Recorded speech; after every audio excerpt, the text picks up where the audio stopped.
Derek's office occupied the 14th floor with glass walls on three sides, offering a view of the city that probably cost more in annual rent than Marcus made in 3 years. The furniture was minimalist, chrome and leather, everything sharp angles and cold surfaces. Awards lined one wall, photographs of Derek shaking hands with politicians and celebrities. Power plays everywhere Marcus looked. Derek gestured to the chair across from his desk, settling into his own seat with the easy confidence of a man who'd never been told no in his professional life. Something in his expression made unease crawl up Marcus's spine. Not hostility exactly, more like a predator assessing prey. "I'll be direct, Mr. Williams." Derek folded his hands on the desk, manicured nails catching the light. "I know why you're here. I know Victoria Morrison vouched for you, and I know exactly why she felt compelled to do so. I've reviewed the police report from the accident, spoken to the responding officers, confirmed the timeline. You did indeed help Mrs. Morrison and her daughter, and you did indeed miss your original interview as a result." Marcus waited, hearing the butt coming from a mile away. Derek's pause was calculated, theatrical. "Here's the situation. Victoria Morrison is a major stakeholder in this company. Her father founded Morrison Property Group, and she holds significant influence despite not being involved in day-to-day operations. When she makes a request, we listen." Another pause, eyes sharp and assessing. "However, I am the one who actually runs this hotel chain, Mr. Williams.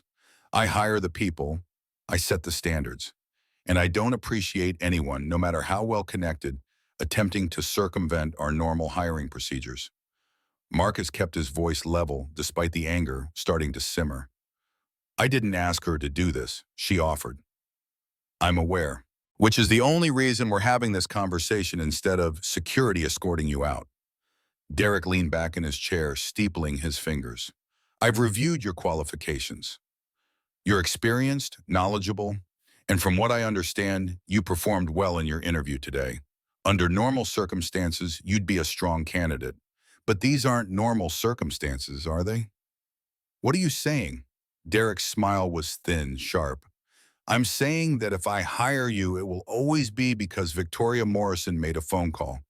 Your coworkers will know it, your supervisors will know it, and every time you make a mistake, every time you're late or mess up or fail to meet expectations, people will assume it's because you're protected, because you have connections, that you don't actually deserve to be here." His tone shifted, became almost conversational. "I've seen it happen before.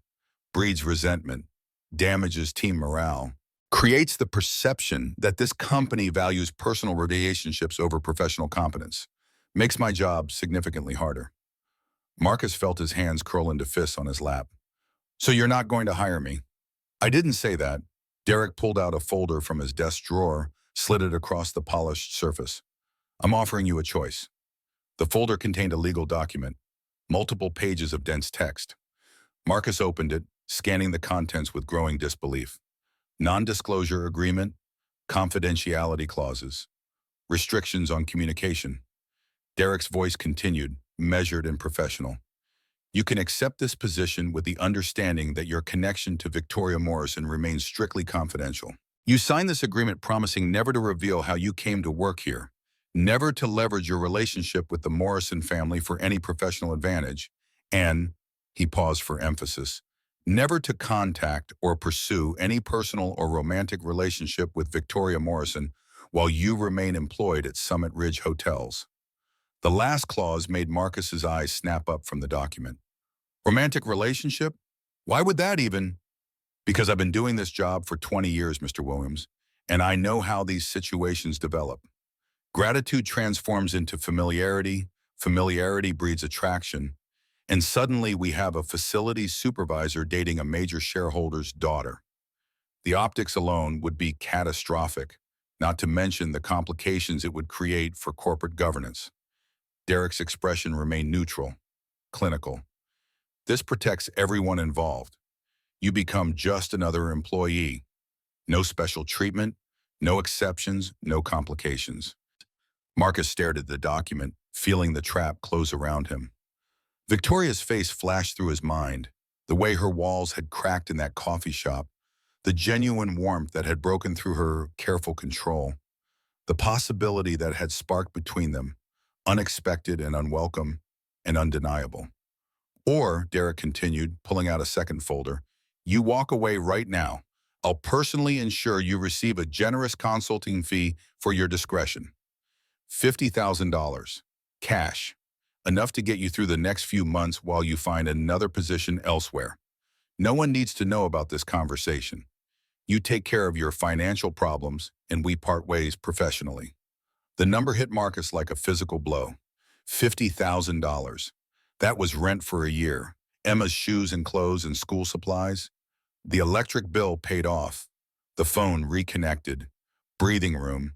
Actual breathing room for the first time in 6 months. Derek's voice dropped, became almost sympathetic.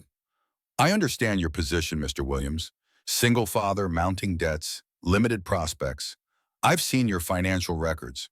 Part of our standard background check. You're drowning. This money could save you. Or this job could save you if you're willing to accept the necessary boundaries. Marcus looked up from the folders, met Derek's eyes directly. You want me to pretend I don't know her, to cut off contact completely. I want to protect the integrity of this organization. If you're as qualified as you claim, you'll have no problem succeeding on your own merits. If you're not, Derek's smile didn't reach his eyes. Well, at least Victoria Morrison will never know her charity case failed. The words were designed to humiliate, to diminish. Marcus felt them land like strikes to the chest. Charity case. As if saving a woman and child from a burning car somehow made him a beggar, reduced him to someone who needed to be bought off or controlled. He thought about Emma asking if they were going to be okay, thought about the bills on his kitchen table and the math that didn't work, and the shame of watching his daughter offer to share her lunch because she'd learned too young that needing things meant watching your father fail. Thought about Victoria's gratitude transforming into something else in that coffee shop, something fragile and genuine that Derek was now trying to crush before it could even breathe. Marcus stood slowly, carefully, like he was moving through water. He looked at the folder on the desk, at Derek's expectant face, at the city spread out below them through the glass walls. All those people living their lives completely unaware that up here on the 14th floor, a man was being offered a choice between his dignity and his daughter's future. His voice came out steady, certain. No. Derek's eyebrows rose slightly. No. I'm not signing your agreement, and I'm not taking your money.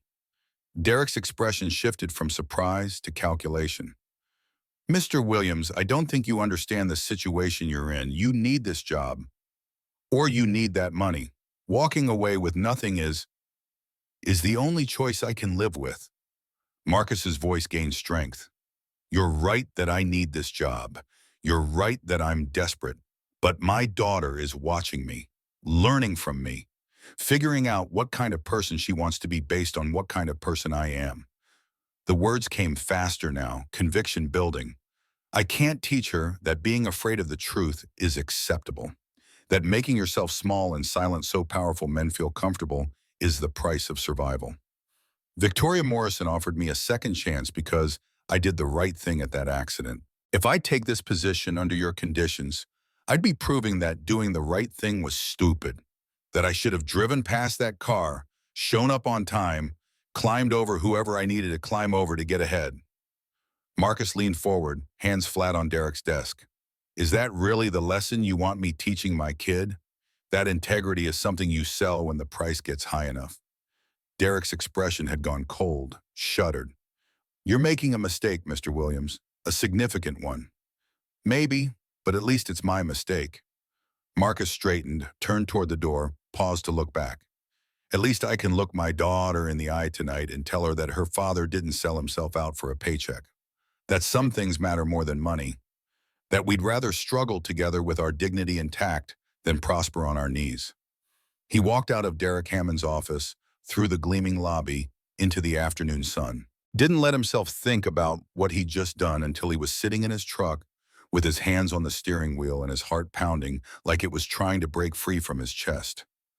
Then the reality crashed over him. He'd just walked away from $50,000 in a job that could have saved Emma from poverty. Walked away because of pride, because of principle, because of some idealistic notion that dignity mattered more than survival. Maybe he'd made the biggest mistake of his life. His phone felt heavy in his hand as he pulled it out. Victoria's number was right there in his recent calls. She needed to know what happened, needed to know that her attempt to help had been twisted into something ugly by Derek Hammond's need for control. Marcus pressed call before he could talk himself out of it. She answered on the second ring, voice bright. Marcus, how did it go? Did they make you an offer? I need to tell you something. His tone made her pause. What happened? Marcus told her everything. The interview with Robert Chen going well, Derek Hammond pulling him aside, the 14th floor office with its panoramic views. The ultimatum, sign the NDA or take $50,000. The clause about never contacting Victoria, never pursuing any relationship with her. Derek's condescending words about charity cases and integrity. His own refusal, the speech about teaching Emma, walking away from both the goal and the money. When he finished, there was silence on the other end of the line. For a horrible moment, Marcus thought she might be angry, might think he'd thrown away the opportunities she'd worked to create for him, might regret ever getting involved with someone who let pride override practicality. Then Victoria's voice came through, very quiet and very deadly. That son of a bitch. Marcus felt relief flood through him at the fury in her tone. I'm sorry. I know you went out on a limb for me, and don't you dare apologize. Her voice had gone sharp, dangerous in a way Marcus hadn't heard before. Derek had no right to do that, no authority to make those demands. He works for my father, not the other way around, and he seems to have forgotten that. Victoria, you don't have to. Yes, I do. She cut him off, fierce and certain. Sophie asked me yesterday if the nice man was happy now, if helping us made his life better. And I told her yes, because I wanted to believe it. But if I let Derek Hammond get away with this, I'll be teaching my daughter the same lesson you refuse to teach yours. That powerful people can do whatever they want, and the rest of us just have to accept it. Something in her voice shifted, became steel wrapped in silk. Give me 24 hours. Don't make any other plans. Don't take any other jobs. Can you do that? Marcus didn't know what she had in mind, but found himself trusting her completely. Okay. The next 24 hours were the longest of Marcus's life. He went home to Emma, who asked about the interview with her 7-year-old's hopeful eagerness. Marcus kept his answer carefully vague. Went well, waiting to hear back, because he couldn't bear to see her face fall again. Couldn't watch her learn one more time that trying hard and doing right didn't guarantee anything except disappointment. That night, he lay awake until 3 a.m, staring at the ceiling and replaying the scene in Derek's office, wondering if he'd been a fool. $50,000 could have changed everything. Could have been the difference between Emma having shoes that fit and continuing to limp through her childhood, between keeping the electricity on and sitting in the dark, between dignity and survival. But every time he closed his eyes, he saw Emma's face asking if they were going to be okay. And he knew. With a certainty that lived deeper than logic, that teaching her to surrender who you are for what you need was worse than any poverty. Some prices were too high even when you couldn't afford not to pay them. His phone rang at 2:43 in the afternoon the next day. Unknown number. Marcus's hand shook slightly as he answered. Mr. Williams, this is James Morrison. The voice was gruff, businesslike, with an edge of something that might have been amusement. Marcus nearly dropped the phone. James Morrison, the James Morrison, calling him directly. Yes, sir? I understand you met my daughter under rather dramatic circumstances, and I understand you turned down a job offer from Derek Hammond because you didn't like the strings attached. Marcus's throat went dry. That's correct. The sound was non-committal. Marcus heard papers shuffling on the other end. I also understand that you scored 95 on our technical competency assessment, highest score we've seen in 5 years. Marcus's breath caught. He hadn't known there was a score, hadn't known anyone had even looked at the assessment beyond checking that he'd completed it. Derek certainly hadn't mentioned it. James Morrison continued. Derek was required to administer that assessment after Victoria and I had a rather pointed conversation about hiring practices and the difference between nepotism and gratitude. He was also required to share the results with me directly. Interesting that he didn't share them with you, wouldn't you say? I didn't know there was a test, sir. Derek never told me the results. Yes, well, the amusement in James's voice became more pronounced. Derek has a tendency to withhold information when it doesn't serve his interests. You passed anyway, which suggests to me that Victoria's faith in you wasn't misplaced. A pause, then James's tone shifted to something more serious. Mr. Williams, I built my company on the principle that competent people deserve opportunities regardless of how they come to our attention. My daughter vouched for you. You proved yourself through formal assessment, and you demonstrated integrity when offered a compromising situation. As far as I'm concerned, that makes you exactly the kind of employee we need. Marcus didn't trust himself to speak. James Morrison continued, the position is yours if you want it. Derek Hammond has been reassigned to our Las Vegas property, effective immediately. Not a promotion, Mr. Williams, a reassignment. He'll be managing a much smaller operation with significantly less autonomy. The new HR director will be reaching out to you within the hour to discuss terms.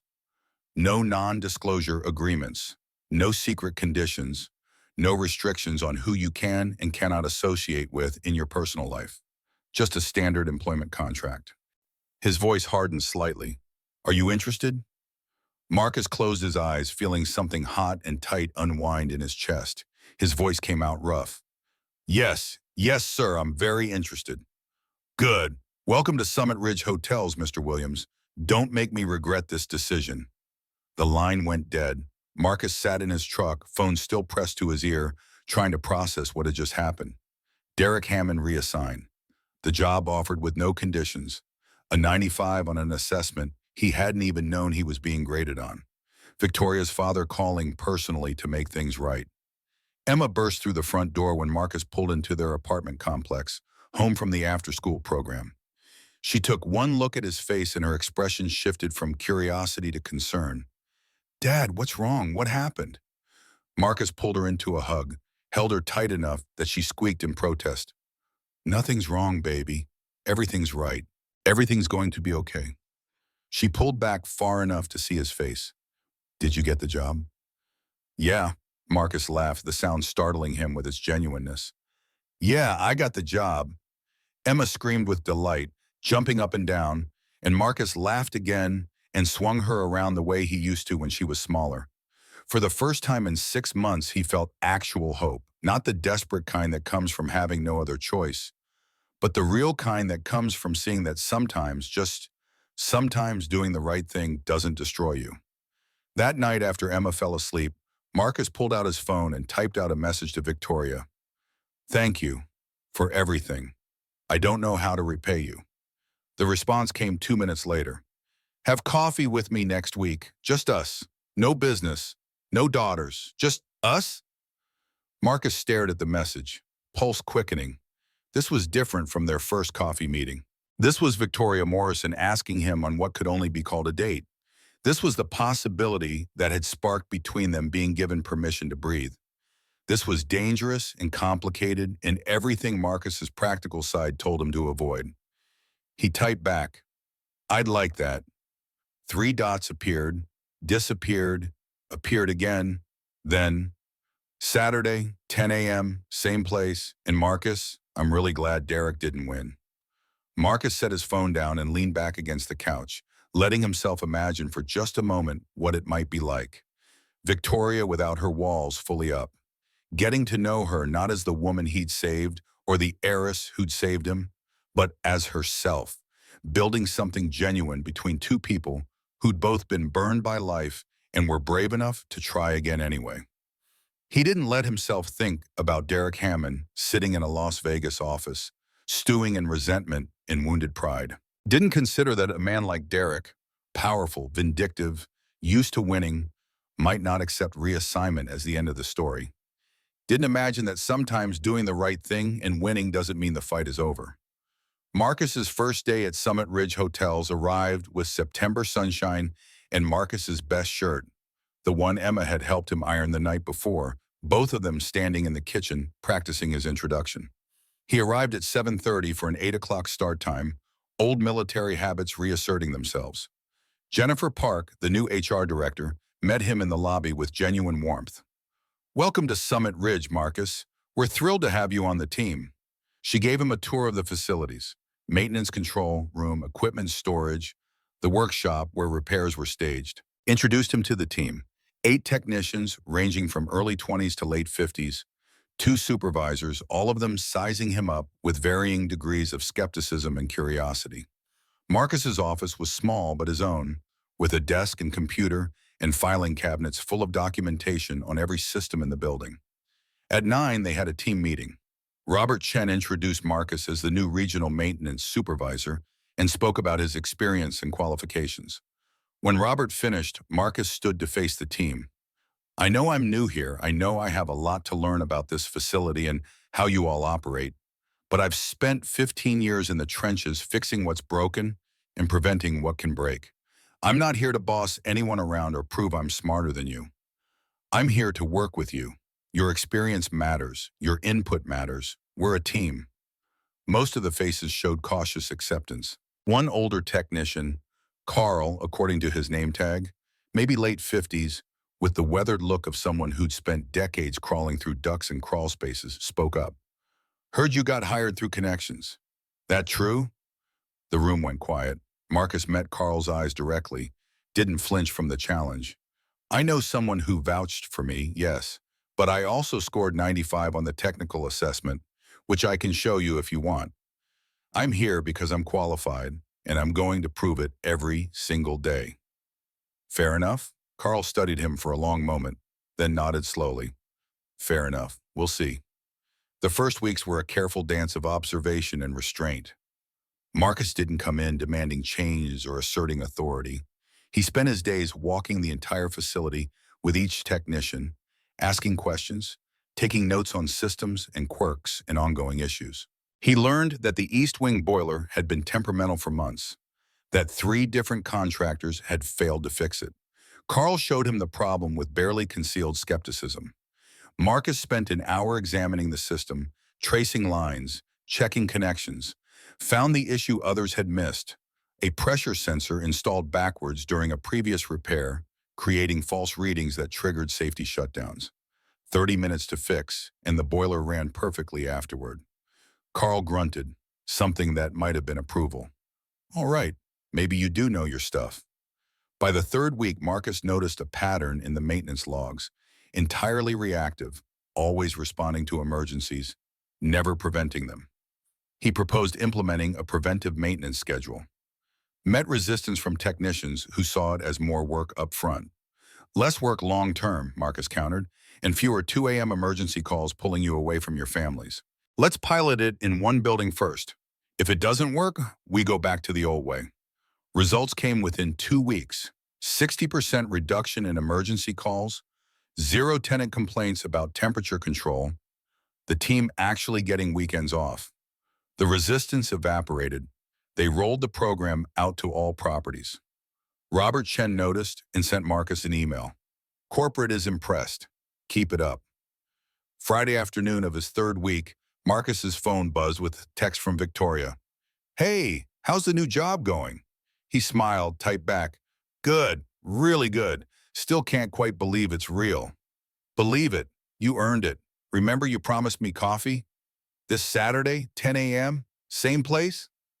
Marcus's heart rate picked up as he read her response. "Perfect. See you then."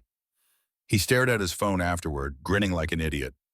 Lisa, one of the younger technicians, who was sharp as a blade and missed nothing, walked past his office and caught the expression. "What's that smile about, boss?" Marcus straightened quickly. "Nothing. Just good news." Lisa's grin suggested she didn't believe him for a second. "Uh-huh. Sure." Saturday morning arrived with Marcus changing his shirt 3 times before settling on the blue one Emma said made him look nice. He arrived at the coffee shop 15 minutes early again, ordered black coffee, sat at the same table by the window. This time felt different, though. Not a business meeting or a gratitude session. This was 2 people who'd been through fire together, choosing to see if the connection between them could be something more than circumstance. Victoria walked in at exactly 10, and Marcus felt his breath catch. She wore jeans and a sweater instead of business attire, her hair down instead of pulled back. The walls she usually maintained were lower, her expression open and genuinely happy to see him. She slid into the chair across from him. Hi. Hi. They both laughed at the awkwardness, at how different this felt from their first meeting. Victoria ordered coffee, and they started talking. Not about the accident or the bomb or Derek Hammond, but about themselves, about Victoria's divorce 2 years ago, how she and her ex-husband had both worked too much and grown apart, how Sophie's father was a good dad even if he hadn't been the right partner, about being a single mother and how it was the hardest and best thing she'd ever done. Marcus shared about Emma's mother dying in childbirth, how he'd never gotten to thank her for giving him Emma, how every time he looked at his daughter, he saw her mother's smile in miniature, about being terrified and grateful every single day. You're doing a great job with her, Victoria said softly, reaching across the table to squeeze his hand. Emma's lucky to have you. Marcus's hand tingled where she touched it. He didn't want to pull away. Neither did she, apparently, because her fingers stayed linked with his for a long moment before she withdrew with what looked like reluctance. Her voice came careful, tentative. Can I ask you something personal? Sure.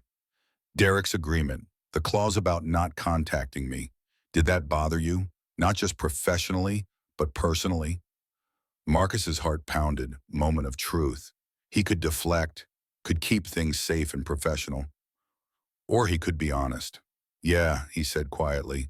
It bothered me because I wanted the option to get to know you like this, not as someone I saved or someone who helped me, just as someone I'd like to spend time with. Victoria's smile came slow, genuine, beautiful. I'm glad Derek's gone then, because I wanted that option too. They stayed in that coffee shop for 3 hours, talking and laughing, discovering they had more in common than trauma. When they finally left, Marcus walked Victoria to her car. The goodbye felt weighted with possibility. Victoria leaned up, kissed his cheek. Let's do this again. Soon. Marcus drove home feeling like he was floating, like maybe the universe had decided to stop punishing him for 5 minutes and let something good happen. He didn't know that Derek Hammond, sitting in a cramped office in Las Vegas and staring at performance metrics that weren't his problem anymore, was already making plans, already reaching out to contacts who owed him favors, already plotting how to prove that Marcus Williams was exactly what Derek had always known him to be, an unqualified nobody who'd slept his way into a job he didn't deserve. Marcus's first day at Summit Ridge Hotels arrived with September sunshine and nerves that made his hands unsteady, while Emma helped him iron the blue shirt she'd declared made him look important. He arrived at 7:30 for an 8 o'clock start time, old military habits reasserting themselves. Jennifer Park met him in the lobby with genuine warmth that felt worlds away from the cold receptionist who dismissed him months ago. The tour covered maintenance control rooms and equipment storage, workshops where repairs were staged, mechanical rooms that would become Marcus's domain. His team consisted of 8 technicians ranging from early 20s to late 50s, 2 supervisors, all of them sizing him up with varying degrees of skepticism. The office Jennifer showed him was small, but real. Desk, computer, filing cabinets stuffed with documentation on every system in the building. The team meeting at 9 felt like facing a firing squad. Robert Chen introduced Marcus with professional praise, but Marcus could read the doubt in several faces. When he stood to address them, he kept it simple and honest. I know I'm new. I know I have a lot to learn about this facility and how you all operate. But I've spent 15 years in the trenches fixing what breaks and preventing what can break. I'm not here to prove I'm smarter than you or boss anyone around. I'm here to work with you. Your experience matters. Your input matters. We're a team. Carl, the oldest technician with weathered hands and skeptical eyes, spoke up immediately. Heard you got hired through connections. That true? The room went quiet, everyone waiting to see how Marcus would handle the challenge. He met Carl's gaze directly. I know someone who vouched for me, yes, but I also scored 95 on the technical assessment. Highest in 5 years according to the guy who just got fired for trying to manipulate the hiring process. I'm here because I'm qualified, and I'm going to prove it every single day. Fair enough? Carl studied him for a long moment, then gave a slow nod. Fair enough. We'll see. The first weeks were careful observation and deliberate restraint. Marcus walked every system with each technician, asking questions, taking notes, learning the quirks that separated textbook knowledge from practical reality. Carl showed him the East Wing boiler that had been temperamental for months, three contractors failing to identify the problem. Marcus spent an hour examining connections and tracing lines before finding what others had missed. A pressure sensor installed backwards during a previous repair, creating false readings that triggered safety shutdowns. 30 minutes to fix properly, and the boiler ran perfectly afterward. Carl grunted something that might have been approval.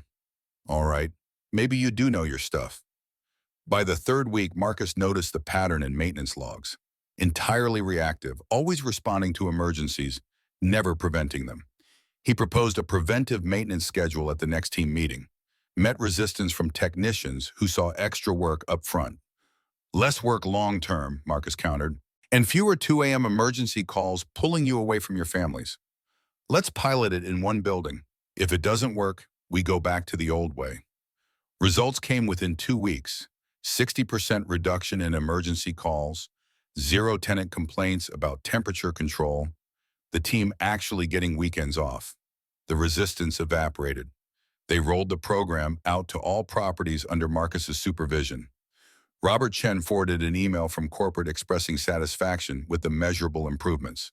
But the real transformation happened in spaces between work. Victoria had texted him Friday afternoon of his second week. Coffee tomorrow, 10 a.m., our table? Marcus had arrived early, ordered black coffee, sat by the window watching people pass. When Victoria walked in, she wore jeans and a sweater instead of business attire, walls already lower than their first meeting. She slid into the chair across from him with a smile that made his chest warm. So, you survived 2 weeks. Think you'll make it to 3? Depends. Am I allowed to keep having coffee with you? Or does that violate some unwritten corporate policy? Victoria's laugh was genuine, unguarded. I think we're safe. Derek's gone, my father approves, and frankly, I don't care what anyone else thinks. I'd like to keep doing this. Coffee, getting to know each other without accident trauma or job interviews in the way. Would you? Yeah, I really would. They talked for 3 hours that morning, conversation flowing easily from work to Emma and Sophie, to books and movies and the small details that built intimacy. When they finally left, Victoria had kissed his cheek and said, "Same time next week." Saturday morning coffee became their standing appointment. By October's end, it had expanded to Tuesday dinners when Emma had chess club and Sophie had ballet. They talked about everything except the accident, deliberately building something that existed independently of trauma. Victoria's walls came down slowly, piece by piece, revealing a woman who'd learned to weaponize coldness, because vulnerability had cost too much. Her ex-husband had seen dollar signs where partnership should be, had networked at their wedding reception instead of dancing with his bride, had scheduled business calls during Sophie's birth and acted like Victoria was unreasonable for wanting him present when their daughter took first steps. The divorce had been clean and brutal. He'd taken his settlement and disappeared into a new marriage with a woman whose father owned a venture capital firm. Marcus told her about Sarah, the VA hospital nurse who'd been patient and kind when his anxiety spiked during his exit physical. How she'd written her number on his discharge papers with a note that said, "Call me if you ever want to talk to someone who gets it." How their courtship had been quiet and gentle, two people choosing to build something light after too much darkness. How she'd been 8 months pregnant when complications started. How doctors said they could save one, but not both. And Sarah had chosen Emma without hesitation. Had held Marcus's hand and made him promise to be enough for their daughter, to give her the life Sarah wouldn't see. How Marcus had held his newborn daughter in his dying wife's hands simultaneously. Something in him shattering and reforming into whatever shape was necessary to keep that promise. Victoria had cried when he told her, tears she didn't bother hiding. "You've been keeping that promise every single day since. Sarah would be so proud." The words had settled into Marcus's chest like absolution he hadn't known he needed. Their first kiss happened the last Tuesday of October, after dinner where they'd argued good-naturedly about whether Die Hard qualified as a Christmas movie. Victoria walked Marcus to his truck, both lingering in the parking lot despite the cold. She looked up at him with gray-green eyes that no longer held walls. "I want to kiss you," she'd said with characteristic directness. "But I need you to know I'm terrified of getting this wrong, of hurting Sophie if this doesn't work, of—" Marcus had cupped her face in his hands. "I'm terrified too, but I think we'd both regret not trying more than we'd regret trying and failing." She kissed him then, tentative at first, then deeper when his arms wrapped around her. When they finally broke apart, Victoria had rested her forehead against his chest. "We should tell the girls soon. Before they figure it out and feel betrayed, we kept secrets." They'd introduced the relationship over Thanksgiving weekend, low-key, casual, framing it as Dad's friend Victoria and her daughter Sophie coming for dinner. The girls had looked at each other, looked at the adults trying too hard to seem normal, and burst into giggles. Sophie had announced with 6-year-old certainty, "We already knew." Emma's dad smiles at his phone all the time now. Emma had nodded with sage wisdom. "And your mom hums when she's cooking. She didn't used to do that." The adults had exchanged glances, caught by their daughter's observational skills, relieved by their easy acceptance. The evening dissolved into laughter and board games. Sophie sitting in Marcus's lap while he helped with Uno, Emma teaching Victoria chess moves from her club. It felt like family in a way that made Marcus's chest ache with wanting it to last. 3 days later, Victoria stayed after the girls fell asleep, curled against Marcus on the couch with his arm around her waist. She'd been quiet for a while before speaking. "I need to tell you something, and I'm terrified of how it changes things." Marcus's heart had stuttered. "Okay." Victoria had lifted her head to look at him directly. "These past 2 months they've been everything I hoped for when I called you about that second interview. Getting to know you, watching Emma and Sophie become friends, building this life together. It's made me happier than I've been since before my marriage fell apart." She'd paused, taken a breath, and her eyes were shining. "Marcus, I'm not falling in love with you. I've already fallen. I love you. I love how you show up for Emma every single day. I love that you refuse to compromise your integrity even when it costs you everything. I love that you make me laugh and challenge me and see me as Victoria instead of just Morris and money. I love you, and I needed you to know." Marcus had set down his glass, crossed to kneel in front of her, and taken her hands. "I love you too." The words came easier than expected. "I've loved you since that coffee shop when you almost walked out because I was an idiot about class. I loved you when you called your father to fight for me. I love how fierce you are with Sophie, how you balance being Morrison's daughter with being your own person. You're everything, Victoria. Everything I didn't know I needed." She kissed him then, deep and thorough and full of months of restraint, finally given permission. When they pulled apart, Emma's voice had come from the hallway, carefully neutral. "So, are you guys dating for real now? Because Sophie and I have been wondering when you'd figure it out." Sophie had appeared behind Emma. "They're in love. We knew for months." Marcus and Victoria had looked at each other and started laughing, the girls joining them until all four were tangled together on the couch. Later, after Sophie had been tucked into the guest bed and Emma into hers, Victoria had pulled a small box from her purse. "It's not a ring, and that comes later when we're both ready, but it's a promise." She had opened it to reveal a simple silver bracelet with two charms, E and S. For Emma and Sophie, for us building a family together. Marcus had fastened it around her wrist, then pulled her close. "I want all of it. Every morning, every challenge, every moment. I want to be there when Sophie loses her first tooth and when Emma learns to drive. Want to build something that lasts." They'd held each other under the kitchen light, Emma and Sophie spying from the hallway, high-fiving silently at their successful matchmaking. Marcus should have known that wanting something that much meant the universe would test whether he deserved to keep it. Jennifer Parks stopped by his office on a Wednesday morning in early December, expression apologetic. "Quick heads up, Derek Hammond technically still has 2 weeks before his Vegas transfer is official. He's been in and out of the building this week, transitioning responsibilities. If you see him, just be professional. Don't engage beyond what's necessary." Unease crawled down Marcus's spine. "Thanks for the warning." The email arrived that afternoon with Derek's name in the sender line and urgent maintenance request in the subject. Marcus opened it, stomach already tightening. The entire HVAC system in the West Wing needed comprehensive inspection by end of week, detailed report required for Monday board meeting. Normally a 2-week job compressed into 4 days. The team was already at capacity with routine maintenance and 2 emergency repairs from the cold snap. Marcus called Derek's extension. This timeline isn't realistic. West Wing has the most complex system in the facility. Derek's voice came through smooth, professional. I understand it's challenging, Marcus, but the board specifically requested this inspection as part of year-end review. Robert Chen approved the timeline. If you're not comfortable managing it, I can reassign to someone with more experience in large-scale assessments. The threat was clear. Fail and Derek would use it as evidence Marcus wasn't qualified. Succeed and prove nothing except you could work your team into exhaustion. We'll handle it. The next 4 days were brutal. Marcus and his team worked 12-hour shifts, crawling through ductwork and mechanical rooms, testing every component, documenting every measurement. Marcus worked alongside them, hands-on, not directing from an office, which earned points with the crew but left him exhausted in ways that went beyond physical. They finished Friday evening barely, Marcus submitting a comprehensive 50-page report at 11:47 p.m.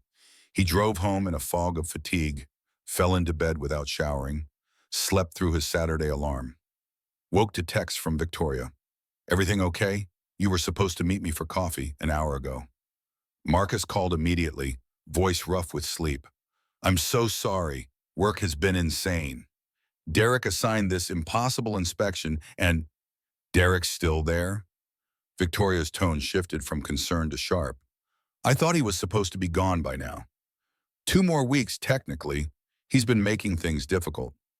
Victoria was quiet for a moment. "Be careful, Marcus. Derek doesn't forget slights. And he has access to systems he shouldn't still have. I'm going to talk to my father about expediting his transfer." But she was too late. Monday morning, Marcus arrived to find an email from Derek sent at 2:47 a.m. "Report insufficient. West Wing inspection incomplete. Multiple systems not documented. Board meeting rescheduled but expecting comprehensive results by Wednesday. Please redo entire assessment." Marcus stared at the screen, fury and disbelief warring in his chest. He'd documented every single system, had triple-checked before submitting. This was sabotage, pure and simple. And there was no possible way to redo a 2-week inspection in Tudust. He called Robert Chen. "I need to talk about Derek Hammond's email." Robert's sigh carried exhaustion. "Just saw it. Marcus, I'm going to be honest. I didn't approve that original timeline. Derek sent that request under my name, and I've reviewed your report. It's thorough, comprehensive. Derek's claiming systems are missing, but every system I can verify is documented. I think he's setting you up to fail. What do I do?" "Submit what you can by Wednesday. I'll be in that board meeting to back you up. And Marcus, start documenting everything Derek asked you to do. Every email, every request. We may need it." Marcus spent Monday and Tuesday in the West Wing, team working overtime again, double-checking systems they had already checked, photographing documentation to prove completion. But something nagged at him, some instinct from military days that said the trap was bigger than just an impossible deadline. Wednesday morning at 6:23 a.m., Marcus's phone exploded with emergency calls. The central cooling system in the main hotel tower had completely failed. 500 guests sweltering in rooms despite December cold outside. The backup system wasn't engaging. Computer controls showed cascade failures across multiple points. Marcus and his entire team rushed to the site, working through morning into afternoon, manually overriding safeties, bypassing corrupted controls, jury-rigging solutions that would hold until proper repairs could be scheduled. By 4 p.m., they had the system limping along, good enough to keep guests comfortable, not good enough to be permanent.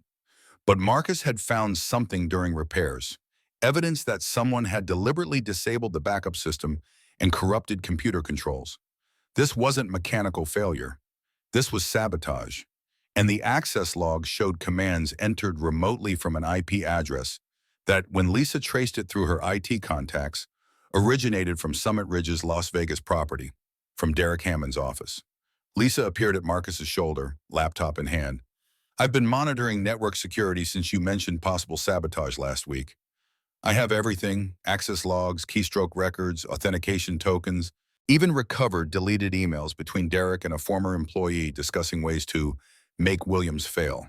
It's comprehensive, time-stamped, independently verified. She looked at Marcus with fierce certainty.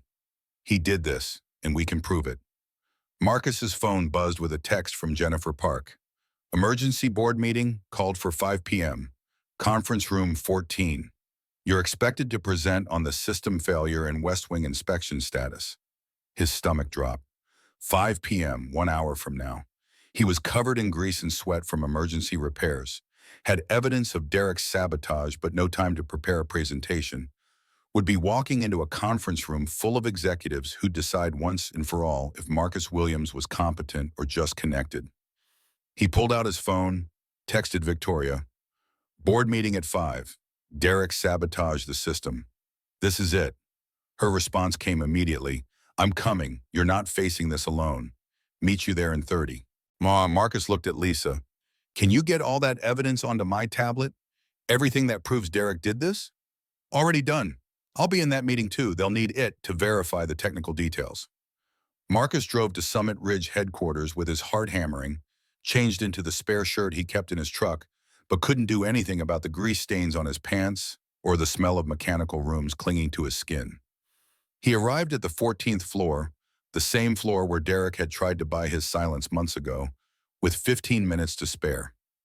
Victoria was waiting by the elevators, dressed in business attire that signaled she was here for his Morrison heiress, not just Marcus's girlfriend. She crossed to him immediately, took his hands despite the grime. Whatever happens in there, we face it together. You've proven yourself 100 times over. Derek's the one who should be afraid, not you. Marcus squeezed her hands. Thank you for being here, for believing in me. Always. They walked into the conference room together. Board members sat around a massive table, corporate executives, legal counsel, James Morrison at the head. Derek appeared on the video screen from Las Vegas, his expression professionally concerned in a way that made Marcus's blood boil. Jennifer gestured Marcus to a seat. Lisa sat in the back with her laptop. Victoria took a chair along the wall, technically observer, but her presence speaking volumes about whose side she was on. James Morrison's voice cut through the murmur. Let's begin. Mr. Williams, we're here to discuss today's system failure and concerns raised by Mr. Hammond about incomplete inspections. Derek, you called this meeting. Please present your case. Derek's voice came through speakers with practiced sympathy. Thank you, James. I want to start by saying I have great respect for Marcus Williams as a person. What he did at my daughter's accident was heroic. But he paused for effect. Heroism doesn't qualify someone for complex facilities management. Today's catastrophic system failure, combined with his incomplete West Wing inspection, demonstrates that we may have prioritized personal connections over professional competence. He pulled up a slide showing the failure costs, $50,000 in guest compensation, immeasurable reputation damage, multiple safety violations during the emergency repairs, and Mr. Williams's West Wing report, which I specifically requested to ensure building safety, is missing critical system documentation. I believe we need to seriously reconsider whether— Stop! Marcus's voice came out harder than intended. Board members turned to look at him. I'm going to save everyone time. Those access logs you're about to show, Derek, the ones suggesting my incompetent modifications caused today's failure, they're fabricated. He connected his tablet to the conference room display. What actually happened is that someone with remote admin access to our building management system deliberately disabled the backup cooling and corrupted the computer controls at 2:34 this morning. The commands were entered from an IP address in Las Vegas, from Summit Ridge's Las Vegas property, from Derek Hammond's office. The room went silent. Derek's face on screen had gone pale. That's ridiculous. Those logs can be faked. Mr. Williams is clearly trying to deflect. Lisa stood up. I'm Lisa Chen, IT support. I've been monitoring our network security for the past week. I have the complete digital trail, not just access logs, but keystroke records, authentication tokens, system backups showing exactly what commands were entered and when. I also have recovered deleted emails between Derek Hammond and a former employee discussing specific strategies to sabotage Mr. Williams' work. She looked directly at the camera showing Derek.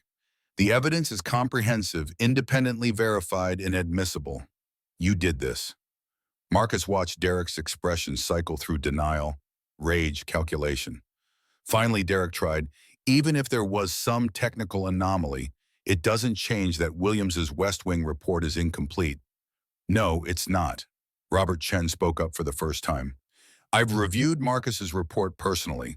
It documents every system in the West Wing comprehensively. The only person claiming it's incomplete is you, Derek. And given what we've just learned about your willingness to sabotage building systems, I think we can safely assume your assessment of Marcus's work is equally unreliable. James Morrison's expression had gone cold, fury contained behind professional composure. His voice came out quiet and deadly. Derek, I'm going to ask you one question, and I want a direct answer. Did you deliberately sabotage our building systems in an attempt to discredit Marcus Williams? Silence stretched for 5 seconds. 10. Derek's face on screen showed a man realizing he'd lost, that no amount of deflection would save him now. The systems were already unstable. I just exposed weaknesses that's all I needed to hear. James cut him off. Derek Hammond, you're fired, effective immediately. Not reassigned. Fired. Security will escort you from the Las Vegas property within the hour. And if you come near any Morrison Property Group facility again, I'll have you arrested for corporate sabotage, property damage, and whatever else our legal team can make stick. Derek tried to protest, but James cut the video feed. The screen went dark. He turned to Marcus. Mr. Williams, I apologize. This should never have happened. Marcus sat in the conference room after most board members filed out, still processing what had just occurred. Derek was gone, truly finally gone. The threat that had loomed over his new position eliminated. He should feel relieved, vindicated, triumphant. Instead, he felt exhausted down to his bones. And when Victoria crossed to him and pulled him into a hug, despite the grease and sweat, Marcus held on to her and tried to believe the fight was actually over this time. You did it, she whispered against his shoulder. You proved yourself. You beat him. Marcus pulled back enough to see her face. We did it. I couldn't have gotten through today without you being here. Victoria cupped his face in her hands. That's what partnership means. We face things together, the good, the bad, and the Derek Hammonds of the world. Lisa appeared with a grin. For what it's worth, boss, you were pretty badass in there. Half the board looked ready to applaud when you called Derek out. Marcus managed a tired laugh. Thanks for having my back. I mean it. Without your evidence, this could have gone very differently. That's what teams do. What? Lisa squeezed his shoulder. Now go home, shower, sleep for like 12 hours. Tomorrow we'll start repairs on that system you jury-rigged, and I'll make sure our network security is bulletproof going forward. Marcus drove home with Victoria following in her own car, both of them picking up the girls from after-school care. Emma took one look at his face and demanded to know what happened. Sophie climbed into his lap without asking, small arms around his neck in 6-year-old comfort. He kept the explanation simple. Someone at work tried to make it look like I did something wrong, but we proved he was lying, and now he's gone for good. Emma studied him with 2 knowing eyes. Did you do the right thing even though it was hard? Marcus pulled her close alongside Sophie. Yeah, baby, I did. Then you won. That's what winning actually means. Later, after the girls were asleep and Victoria was curled against him on the couch, Marcus let himself process the day fully. Derek's final attempt to destroy him had failed. The board's apology had been genuine. His job was secure. More than secure. James Morrison had pulled him aside to mention that corporate was impressed with his performance under pressure, that opportunities for advancement existed for people who demonstrated both competence and character. But more than any professional victory, what settled deepest in Marcus's chest was the certainty that he hadn't faced Derek alone. Victoria had shown up. Lisa had prepared evidence. Robert had defended him. Emma and Sophie had offered comfort without needing to understand details. He'd built something real over these months, not just a career, but a support system, a family, a life worth protecting. Victoria's fingers traced patterns on his arm. What are you thinking about? That I'm lucky, that 6 months ago I was drowning and now I have, he gestured around the apartment, at the life they'd built. I have all of this. Have you? And it almost didn't happen because I was too proud and bitter to accept help. But you did accept help eventually. That's what matters. Victoria lifted her head to look at him. And now we get to build the rest of our lives without Derek's shadow over us. Get to focus on what actually matters. Us, the girls, the future. Marcus kissed her, soft and grateful. I love you. I love you too. Now come to bed before you fall asleep on this couch and wake up with a neck cramp. They went to bed holding hands, Marcus falling asleep almost immediately, exhausted but secure in ways that went beyond physical safety. Tomorrow he'd return to work and begin rebuilding what Derek had sabotaged. But tonight he could rest, knowing the fight was finally over, knowing the family he'd built would still be there when morning came. The promotion came through in September, nearly a year after Marcus had first walked into Summit Ridge hotels covered in gasoline and desperation. Regional Facilities Director for Morrison Property Group's Western Division. 12 properties across 3 states, a team of 43 people, salary that made Marcus blink at the offer letter 3 times before accepting. Emma had screamed when he told her, then immediately asked if this meant they could finally get a dog. Sophie had lobbied hard for 2 dogs, reasoning that sisters shouldn't have to share. Victoria had kissed him in the kitchen while the girls debated dog breeds, whispered against his mouth that she was proud of him, that he'd earned every bit of this success through competence in character. Her father had called the next day with gruff congratulations and an invitation to join the family Labor Day weekend at their place in Lake Tahoe. Casual phrasing that carried weight Marcus understood. This wasn't just a vacation invite. This was James Morrison signaling acceptance into the inner circle, the kind of validation that couldn't be bought or faked. The Tahoe house turned out to be a sprawling timber frame lodge with enough bedrooms for an army and a dock stretching into water so clear Marcus could see 20 feet down. Emma and Sophie spent the weekend in life jackets, shrieking as James drove them around the lake on his boat, coming back sunburned and giddy. Victoria's mother, Catherine, elegant and sharp-eyed in ways that reminded Marcus uncomfortably of a general conducting reconnaissance, had cornered him on the deck Saturday evening while Victoria was putting the girls to bed. My daughter's been hurt before, Catherine had started without preamble, sipping wine that probably cost more than Marcus's first car. Married a man who saw dollar signs instead of a person. Gave him 2 years trying to make it work before she finally accepted that you can't build intimacy with someone who views love as a transaction. Marcus had kept his expression neutral, military training kicking in. Yes, ma'am. Victoria's different now, softer when she's with you. Laughs more. Sophie's happier too, less anxious, more secure. Whatever you're doing, it's working. Catherine's eyes had fixed on him with laser precision. But if you hurt my daughter or my granddaughter, you'll discover that Morrison money can make people disappear in ways that don't involve violence. Am I clear? Crystal clear, ma'am, but for what it's worth, Marcus had met her gaze directly. I'd rather set myself on fire than hurt either of them. Victoria and Sophie aren't my second chance at happiness. They're my reason to keep being the kind of man who deserves happiness in the first place. Catherine had studied him for a long moment, then smiled with genuine warmth for the first time that weekend. Good answer. Welcome to the family, Marcus. Try the salmon. James caught it this morning and he'll be insufferable if no one eats it. The conversation had felt like passing a test Marcus hadn't known he was taking. That night, lying in bed with Victoria curled against his side, he'd told her about the exchange. She'd laughed into his chest. My mother's been threatening my boyfriend since I was 16. You're the first one who didn't run. Her fingers traced patterns on his shoulder. Also the first one she's actually liked, according to the text she sent me while you two were talking. Apparently you have good bone structure and better character, which from Catherine Morrison is basically a marriage proposal. Marcus had gone still. Marriage. Victoria had propped herself up on one elbow, meeting his eyes in the moonlight filtering through the curtains. Eventually, when we're ready, when the girls are ready, when it feels right instead of rushed. Her voice had softened. But yeah, Marcus, I want to marry you someday.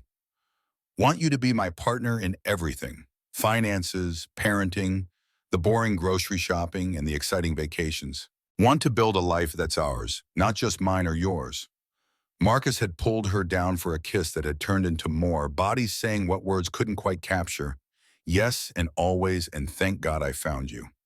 October brought parent-teacher conferences at Emma's school, which Marcus attended with Victoria because Sophie had transferred districts to be in the same building as Emma.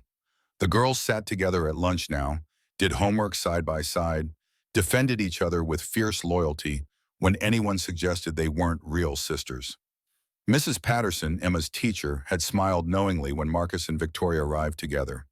Emma talks about Sophie constantly, and Sophie's teacher tells me the feeling's mutual. It's lovely seeing blended families work so well. The girls clearly feel secure and loved. She'd pulled out Emma's portfolio. Emma's grades have improved significantly since last year. She's more confident, participates more in class. Whatever's changed at home, it's working.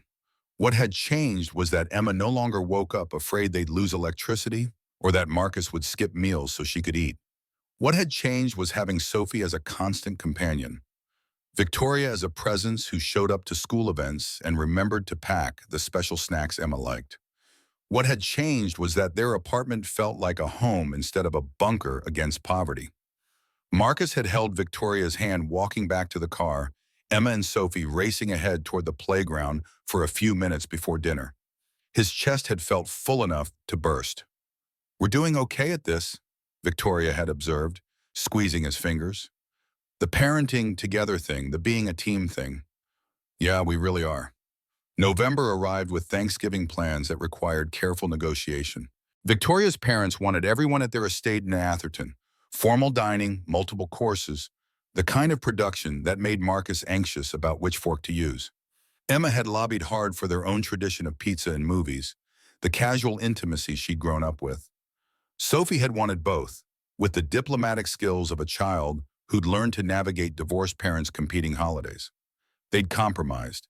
Thanksgiving Day with the Morrisons, Black Friday just the four of them in pajamas eating leftovers and watching Christmas movies. The formal dinner had gone better than Marcus expected. James had insisted Marcus sit beside him, spending the meal asking detailed questions about facilities management that suggested genuine interest rather than polite obligation. Catherine had fussed over Emma's dress and Sophie's hair with grandmother enthusiasm that transcended biology. Victoria's younger brother Derek, not to be confused with Derek Hammond, a point James had joked about darkly, had cornered Marcus in the study afterward with bourbon and questions about military service that led to an hour-long conversation about deployments and readjustment in the civilian world's inability to understand what you'd seen. Black Friday found them sprawled across Marcus's living room in a nest of blankets, Sophie asleep on Victoria's lap, Emma's head resting against Marcus's shoulder as Elf played for the third time because the girls couldn't agree on anything else. Victoria's hand had found Marcus's, fingers intertwining, and something had shifted in his chest, a decision clicking into place with the certainty of a bolt sliding home. He wanted this forever.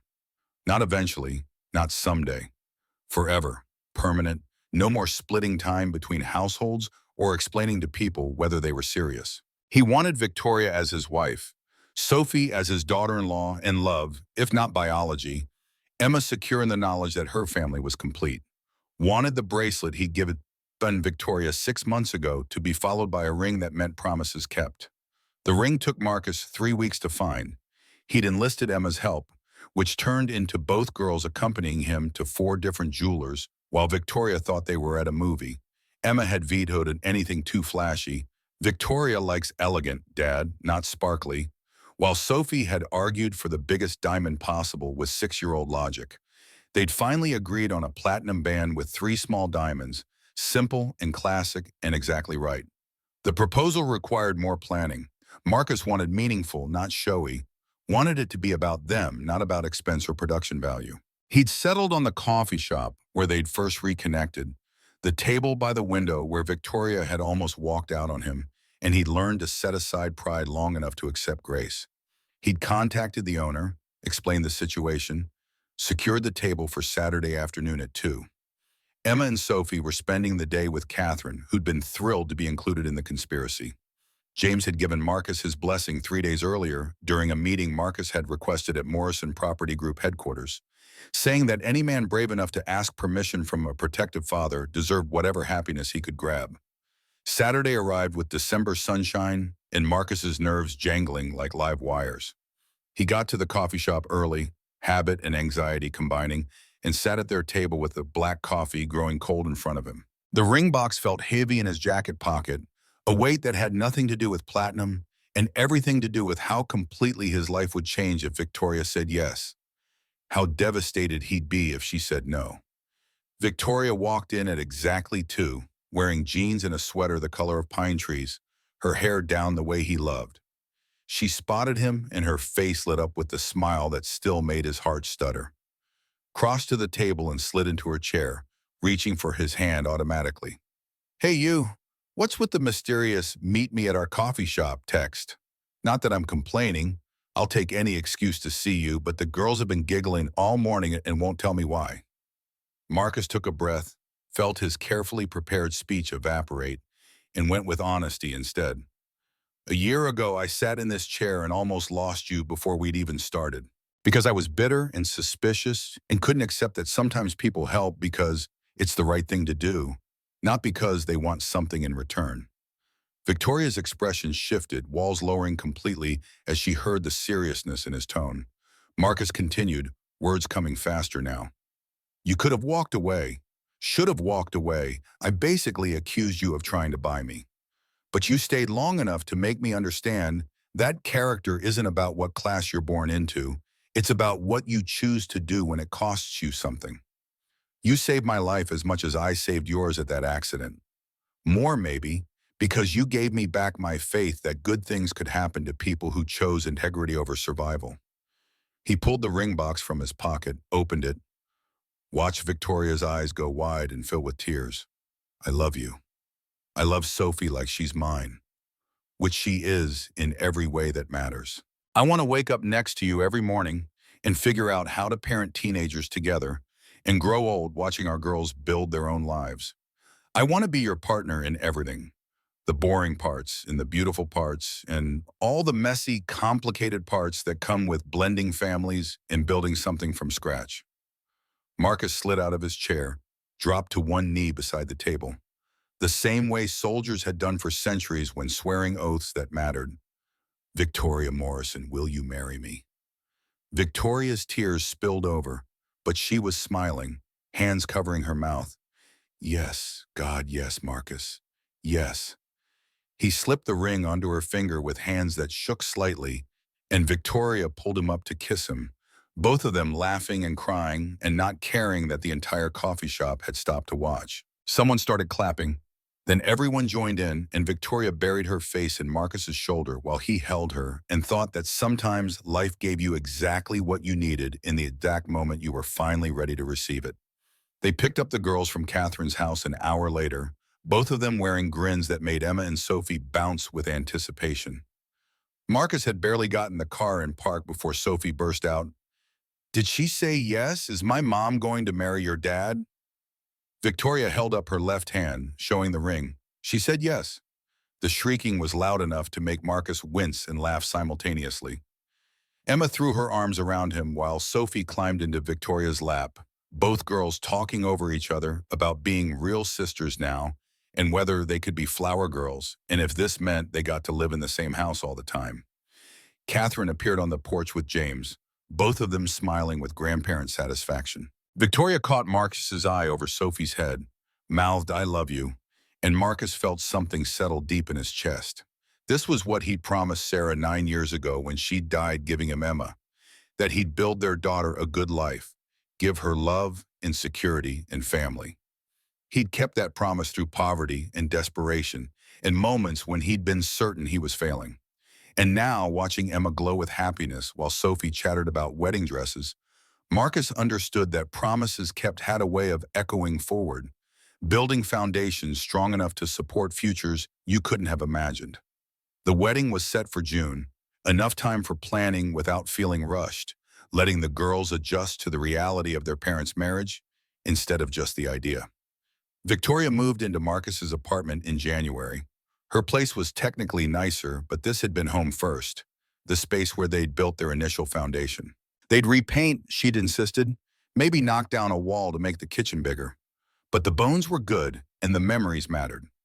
Sophie transferred her bedroom over a long weekend, Emma helping her arrange stuffed animals and books with the intense seriousness of a 7-year-old, ensuring her sister felt welcome.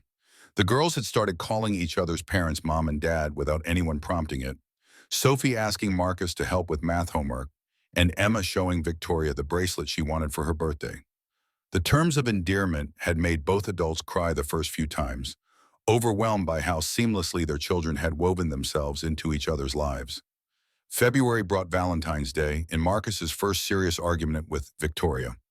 Not about love or commitment, those were solid, but about money. Specifically about whether Marcus would let Victoria combine their finances or continue maintaining completely separate accounts as if they weren't building a life together. Victoria had presented her case over dinner after the girls were asleep, spreadsheets and investment portfolios and estate planning documents spread across the kitchen table. We're getting married in 4 months. We need to discuss financial integration, joint accounts, beneficiaries, asset allocation. My portfolio alone generates enough passive income to... No. Marcus's voice had come out harder than he'd intended. We're not living on your money. I make good salary now, more than enough to support our family. I don't need... This isn't about need. This is about partnership. Victoria's eyes had flashed, walls going up defensively. Why is it okay for me to move into your apartment and parent your daughter, but not okay to share financial resources because that's what you're saying, that you'll accept some parts of partnership, but not others? Marcus had stood, paced to the sink, stared out the window at nothing.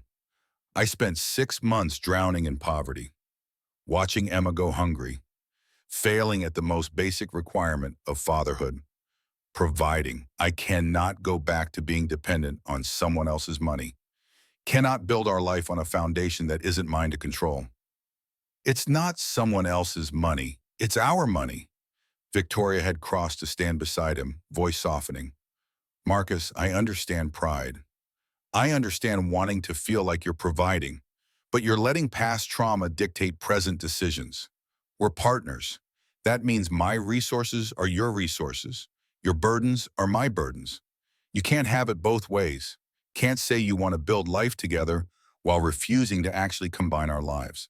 The argument had lasted 2 hours, both of them saying things they'd regretted, Marcus's pride clashing with Victoria's frustration at being pushed away from full partnership. They'd gone to bed angry for the first time since getting together, lying on opposite sides with careful space between their bodies. Marcus had woken at 3 a.m. to find Victoria sitting on the bathroom floor crying, trying to muffle the sound. He'd sat beside her without speaking, waited until she could form words. My ex-husband only wanted me for the money, saw dollar signs instead of a person. And now you're pushing me away because of the money, refusing to let me be an equal partner because you can't separate Victoria, the person, from Victoria, the Morrison heiress. So either way, the money ruins everything. Either people want me for it or they resent me for having it. But nobody, her voice had broken. Nobody just accepts that it exists and moves on to the actual relationship. Marcus had felt like he'd been kicked in the chest, had pulled Victoria into his lap, held her while she cried, forced himself to examine the ugly truth she'd just revealed. His pride wasn't protecting their family. It was building walls that kept Victoria from being fully seen, fully accepted. Was making her feel like the money mattered more than the person, which was exactly what she'd been trying to escape. You're right, he'd whispered into her hair. I'm being an idiot. Not about the money itself, about what refusing it means. I'm telling you that I can't trust you completely, that I need an escape route, that some part of me sees you as Morrison heiress instead of just Victoria. And that's God, that's exactly what everyone else does to you. I'm sorry, I'm so sorry. Victoria had lifted her head, eyes red and raw. I don't need you to live on my money. Don't need you to quit your job and be a kept man, but I need you to stop treating my resources like they're poison. To accept that what's mine is yours because we're building this together. Can you do that? Marcus had kissed her forehead, her cheeks, her mouth. Yeah, I can do that. I will do that. We'll set up joint accounts tomorrow. Combine everything. Be actual partners instead of roommates who love each other. They'd made love afterward, tender and necessary, bodies speaking promises that mouths had struggled to articulate. In the morning, they'd sat the girls down and explained that families share everything, space and time and resources, because that's what partnership meant.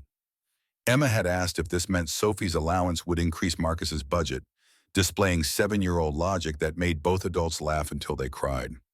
The joint accounts were established by March, Victoria's name added to Marcus's savings, and his name added to her investment portfolio.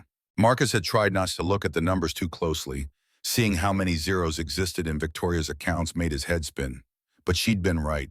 Knowing the money existed and choosing to build on their combined foundation instead of just his limited one didn't diminish his contribution.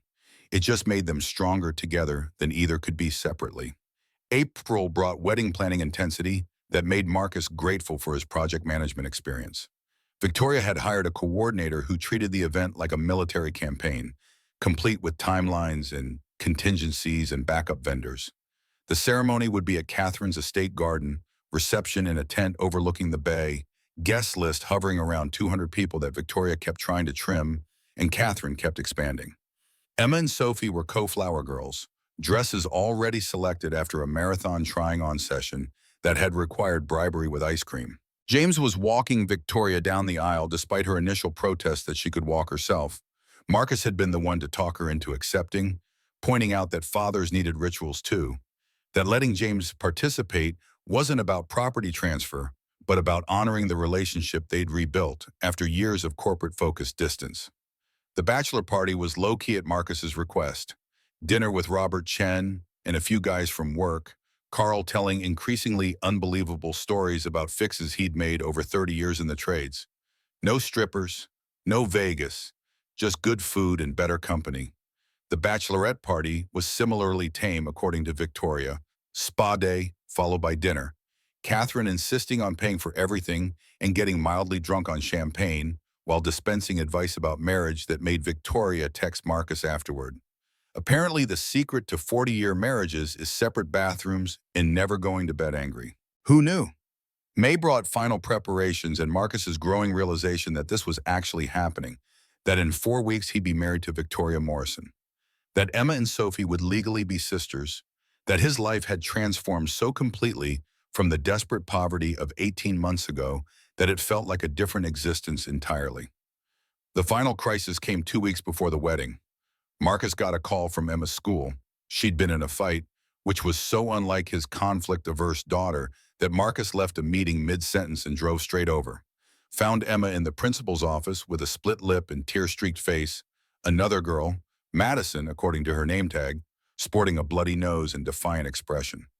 The principal had explained tersely, Madison had been bullying Sophie about her parents' marriage being fake since they weren't biologically related. Emma had told her to stop. Madison had called Sophie a name Marcus wouldn't repeat. Emma had punched her.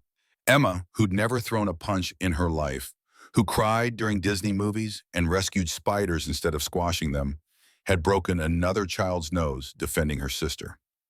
Marcus had driven both girls home in silence, Victoria meeting them at the apartment after picking Sophie up from her classroom. The girls had sat on the couch awaiting judgment while the adults conferred quietly in the kitchen. She shouldn't have hit Madison, Victoria had started. Violence isn't the answer, and she needs consequences. But Madison deserved it, Marcus had finished.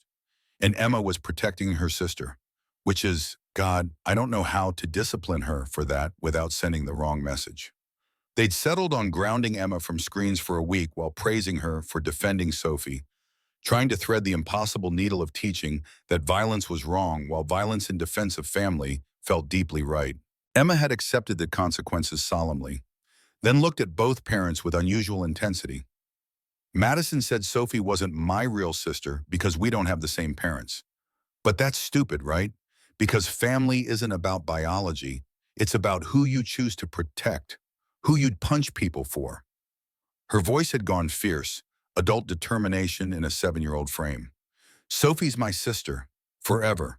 Nothing Madison or anyone else says changes that.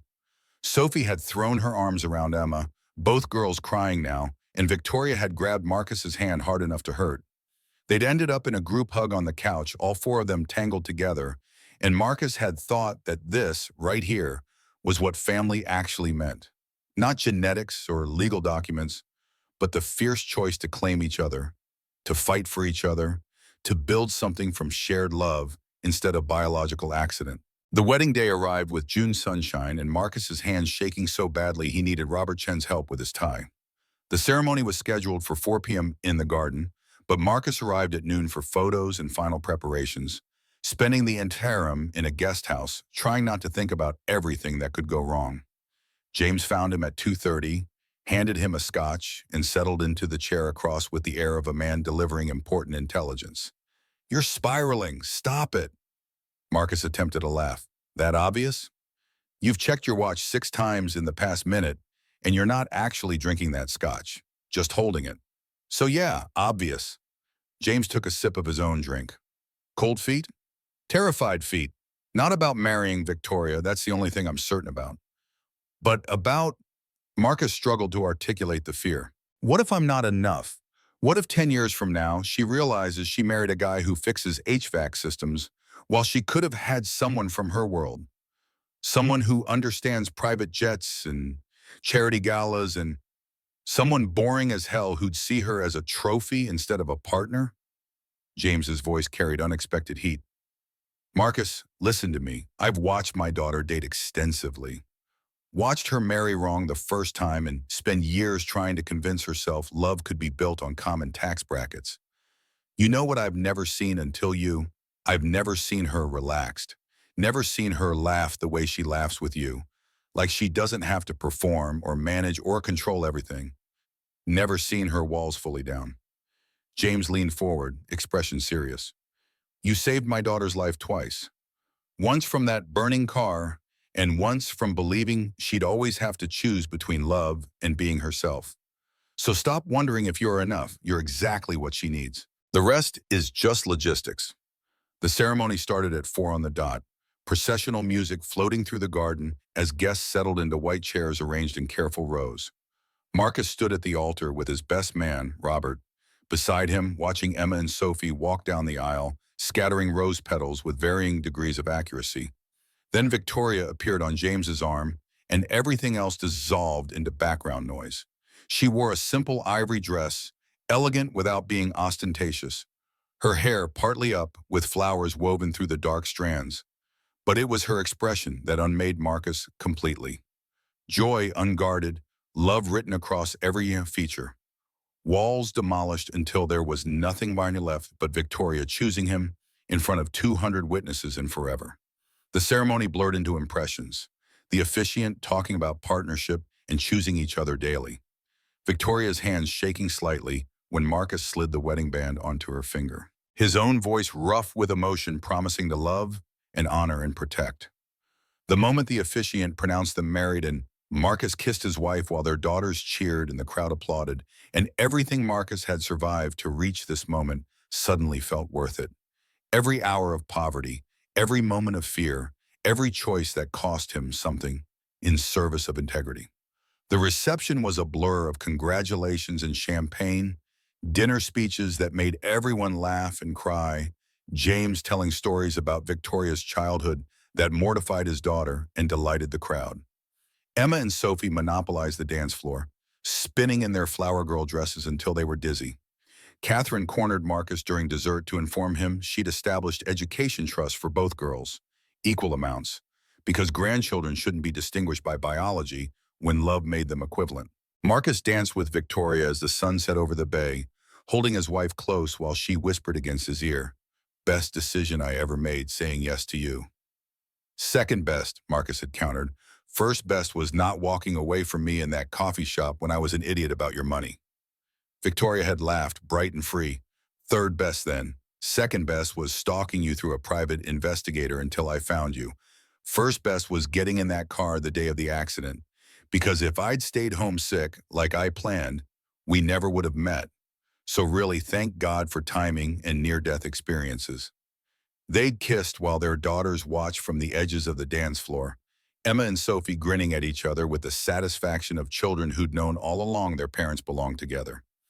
The honeymoon was a week in Hawaii, Big Island, where they could snorkel and hike without the crowds. Catherine kept the girls, spoiling them relentlessly according to the photos she texted daily. Marcus and Victoria spent 7 days being nothing except husband and wife, learning each other's rhythms without the demands of work or parenting. They talked about buying a bigger house, maybe in the suburbs where the girls could have a yard, about whether they wanted more children. Victoria was 36, still possible if they didn't wait too long, but maybe their blended family was already complete, about the future spreading before them like uncharted territory they'd mapped together. On the last night, lying in bed with Victoria's head on his chest and the ocean audible through open windows, Marcus had thought about the moment that changed everything. Standing at that accident scene 18 months ago, choosing between his interview and his conscience, certain he was losing his only chance at saving Emma from poverty. Turned out he hadn't lost anything.